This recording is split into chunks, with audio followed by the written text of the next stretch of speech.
El teatro Matacandelas, la voz, lo sonoro, la palabra tienen un espacio muy abierto, y una de las debilidades que tenemos los actores y todas las personas que estamos inscritas en este proyecto estético, quizá por una afinidad y por una debilidad que guardamos desde pequeños, en primer lugar, ese encuentro tan cercano con la radio.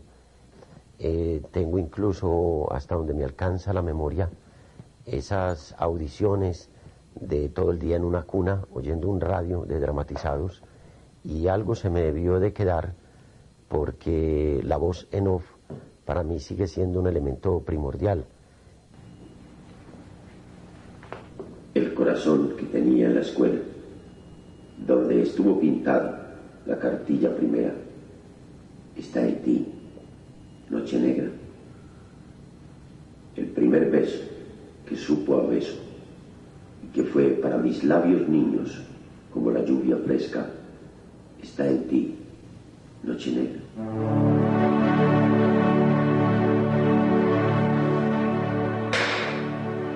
Veo las capas luminosas sobre los árboles, hilos de plata, el agua que entra en las ramas, los techos que titilan y la calle que se va.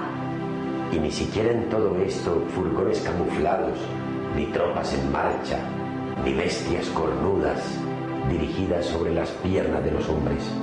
Nada de todo eso, amigo mío. Ni furgones, ni tropas, ni bestias cornudas. Entonces, que la paz sea en el mundo. Ámame como esta luz ama al campo. Yo te amo así, mi amor. Remonta hacia el cielo. Dame su claridad en tu voz, en tus palabras. Escucho, me parece escuchar. ¿Qué escuchas tú?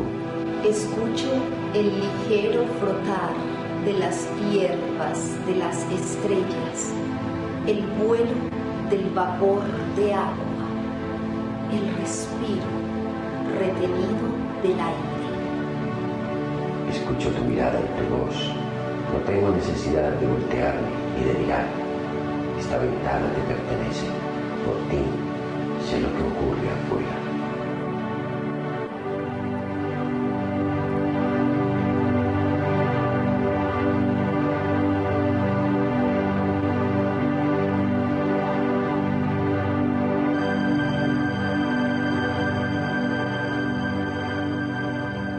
La imaginación siempre es un músculo que se divierte trabajando, y aquí se ponía la voz y el resto, la imaginería, la pone el que oye.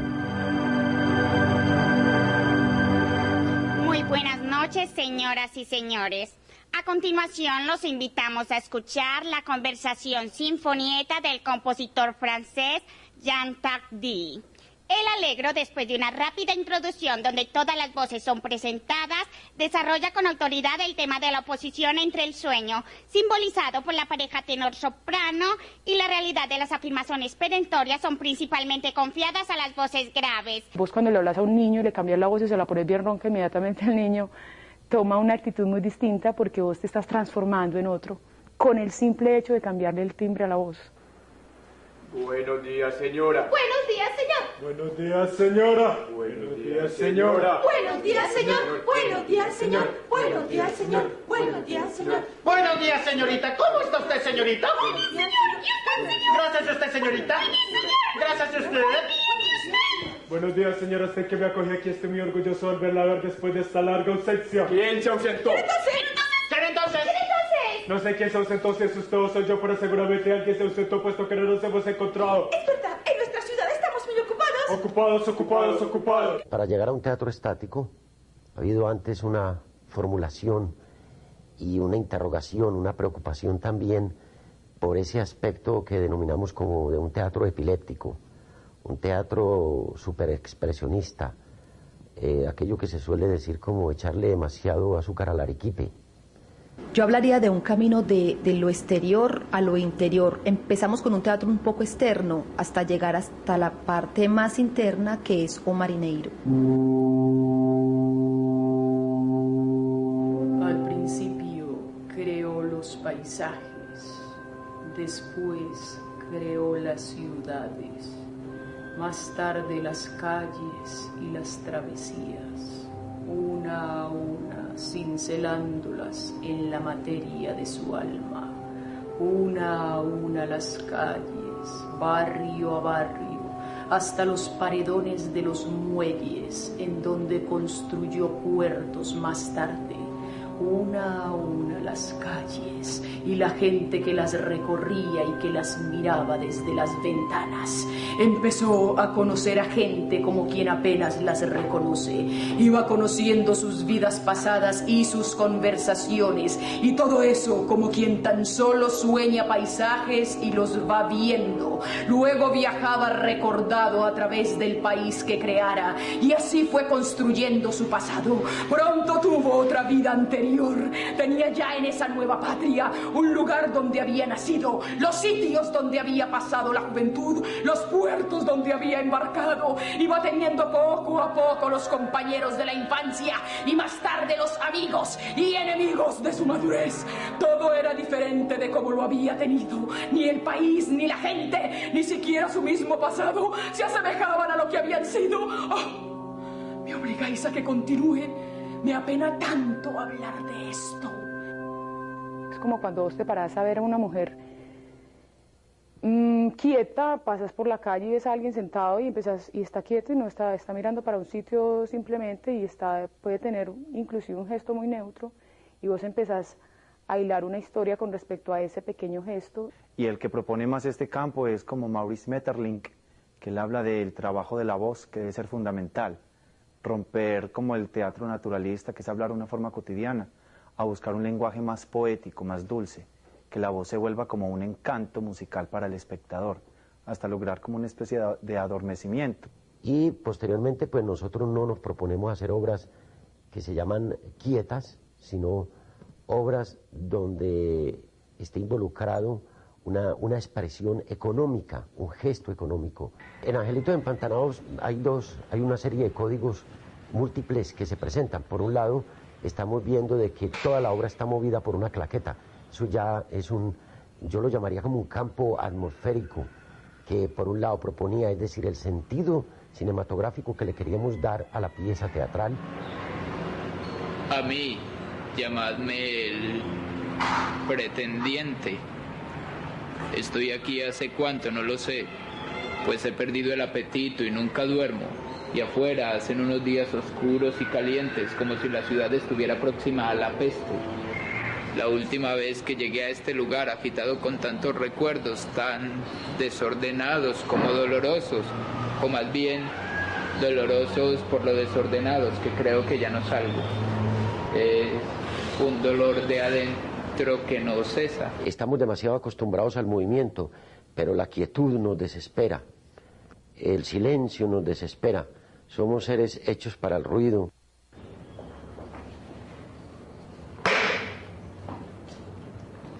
Antes, aquí en la casa donde yo vivo, era un problema mi despertada. Como yo siempre he sido tan dormilona, nunca me despertaba temprano en día de colegio. Entonces mi mamá me compró un despertador enorme y me lo puso en la mesa de noche. Y el despertador sonaba siempre a las 5 de la mañana, pegando un timbrazo desesperante. Y yo era que pegaba el brinco cada vez que lo oía. Y en mi casa tenían que aguantarme histérica todo el día, que el mal genio me duraba hasta por la noche. Todo por pensar en el timbrazo del despertador al otro día temprano. Con la luz realmente uno puede separar los campos. La luz también nos puede hacer el papel de la focalización, porque constantemente estábamos hablando en ese lenguaje. Por ejemplo, había una comunicación constante con el luminotécnico, donde siempre le decíamos, hacémele una toma a la muerta, ahora hacémele otra toma, Angelita. Si me llamaba un muchacho por la tarde para invitarme a cine, yo le decía que no y que no, y me le portaba muy grosera y todo, Por eso era que por esa época estaba cogiendo fama de antipática. Todo por no poder soportar el despertador que me despertaba dando gritos, cuando lo único que uno puede pedir en este mundo es dormir otro ratico más. Una característica fundamental del teatro, de la poesía en general, es la emoción. Sin emoción no hay arte. Es una emoción contenida, pero que el espectador no, o mejor dicho, el actor no puede expresarlo tan fuerte y tan radical. El espectador tiene que captar esa sensación. Sin ese estremecimiento que procura la expresión y la comunicación poética, estamos hablando de un elemento completamente vacío. Lo puedo decir también con una frase de Antonin Artaud. Decía que el actor, que toda representación teatral debería volver en cimientos las fibras del espectador. Y eso logra también la obra del Matacandelas. Dentro de la obra Juegos Nocturnos hay un pequeño cuadro de una escritura muy ambigua que se llama ¿Quién está ahí? Es una escritura ambigua como casi todas las de Jean Tardieu. Para mí un excelente dramaturgo, un dramaturgo muy inquietante. Yo soy el padre, he aquí a mi esposa, he aquí a mi hija. Afuera la noche es larga y fría, es invierno, pero aquí nos calentamos unos a otros y nos sentamos a esta mesa para apaciguar nuestra hambre, mientras cambiamos frases afectuosas. ¿Qué hiciste esta mañana? Fui a la escuela. ¿Y tú? Fui al mercado. ¿Qué hallaste? Las verduras más caras que ayer y la carne más barata. Tanto mejor, una cosa compensa la otra. ¿Y qué dijo el maestro? Que estoy adelantando mucho.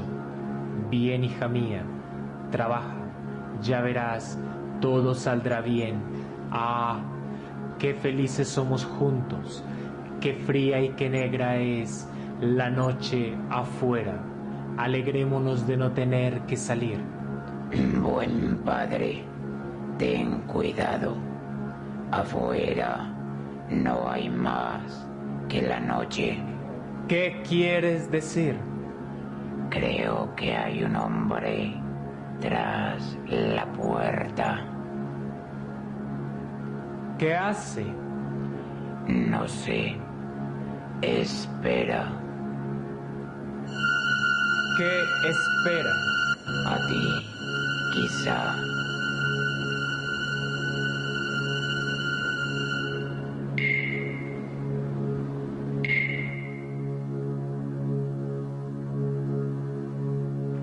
¿Qué quiere usted? ¿Quiere usted hablarme? Pase. ¿Qué tiene que decirme?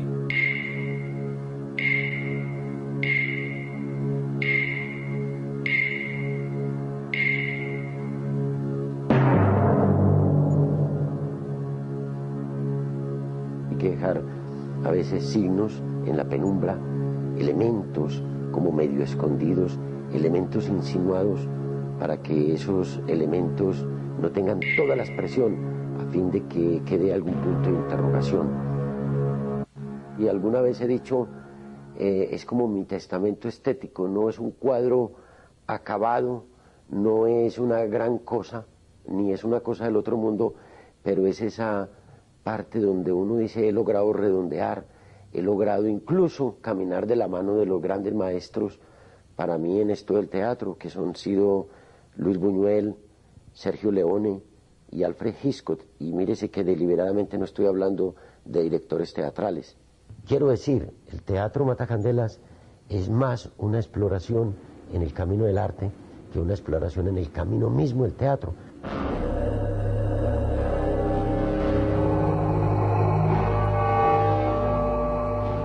Todo es fantasía, menos la muerte.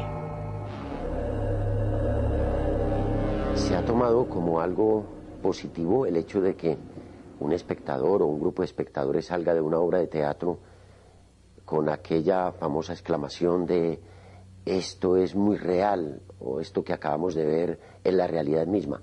A mí esas expresiones que tienen que ver con la realidad me parecen muy sospechosas y no las resisto mucho. Nuestro trabajo está basado fundamentalmente en el sondeo a una ficción, a un sueño, tiene que ver un poco con lo onírico.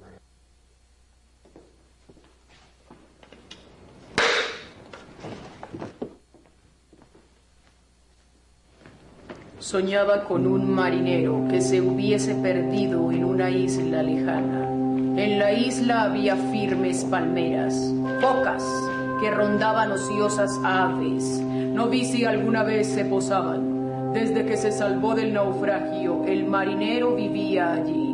Como no tenía medio de volver a su patria y sufría cada vez que la recordaba, se puso a soñar una patria que nunca hubiese tenido. Se puso a imaginar que hubiera sido suya otra patria, otra suerte de país con otro tipo de paisajes y otra gente y otra forma de andar por las calles y de asomarse a las ventanas. La realidad mostrada tal como es, me parece de pornografía. Pues la gente dice que nosotros no planteamos realidad sobre Colombia. En nuestras obras se ve mucho lo que se siente en este país y lo que pensamos de Medellín básicamente. Cómo es esa violencia. Y está muerta. Y este día que nace, tal vez no son más que un sueño. ¿Qué significará ese sueño? Conmigo no van a poder, las huevas.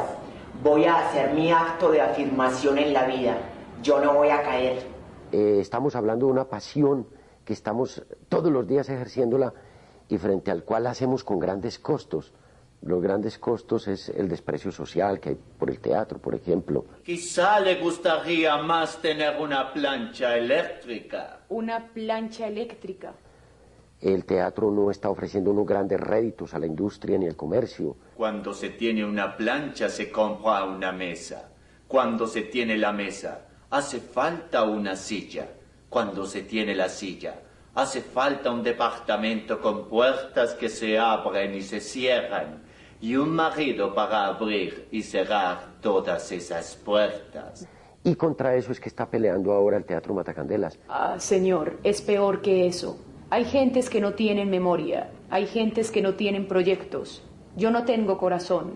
Esto hay que entrarle con el corazón. Tengo otra cosa. Otra cosa en lugar de corazón. Un canario. Un canario. Esto como una metáfora. Señor, haga usted que mi canario se escape. Esa es nuestra preocupación aquí en el Matacandelas básicamente. ¿Qué es lo que está pasando con el arte en Colombia? Que la gente como que lo toma como algo muy somero, solo lo soslaya. El mundo no va a ser siempre esta porquería que a nosotros nos tocó. La relación del Teatro Matacandelas con el público es como una especie de juego. Nosotros a veces tratamos de soltarnos del público para que el público no nos amarre. También le ponemos cascarita y piedritas al público y el público de repente se desconcierta. Yo creo que el último desconcierto que tuvo el grupo, el público con el grupo, fue doña Rosita la Soltera.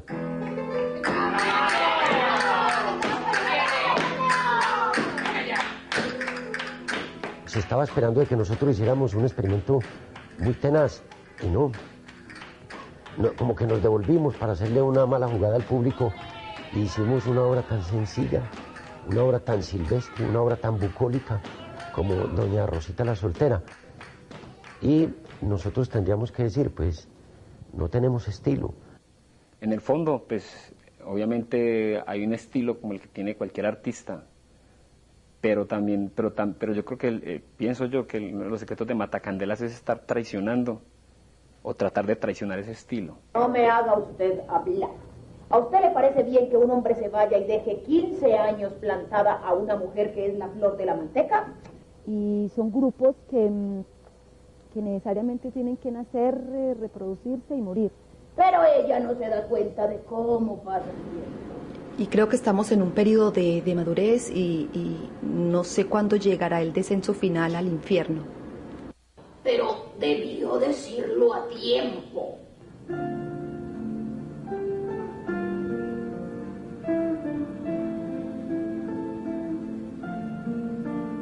pero es que en la calle noto cómo pasa el tiempo y no quiero perder las ilusiones. Ya han hecho otra casa nueva en la placera. No quiero enterarme de cómo pasa el tiempo. Se me pregunta mucho qué pasaría si el Teatro Matacandelas, qué pasaría con el Teatro Matacandelas si no estuviera Cristóbal. El Matacandelas sin Cristóbal es un Matacandelas absolutamente mejor que el que existe ahora. Entonces él me dijo que no, que aquí él me podía colaborar si yo le pegaba, pues por ejemplo, unos afiches para una obra. Yo le colaboraba con eso y él me daba a mí como, él me colaboraba para que yo me pudiera pagar algo en la Universidad de Antioquia, por ejemplo, la carrera o algo. Yo soy el padre. Pero ya nos hemos empezado a elaborar el camino del asesinato, porque queremos asesinarlo artísticamente, obviamente. A mí eso me tiene absolutamente sin cuidado. Espero que no vuelva, que se muera o que reciba allí su merecido. Por pelear contra un proceso que incluso es más grande que nosotros mismos, que es un proceso de decadencia, un proceso de envejecimiento. Cómo seguir siendo niños, cómo seguir siendo inquietos, cómo seguir siendo undergrounds, cómo seguir siendo un poco hippies, cómo no llegar nunca a ser unos señores, no llegar a ser respetables, porque en el momento en que somos respetables ya empezamos a oler a podrido.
El Teatro Matacandelas da eso, da una luz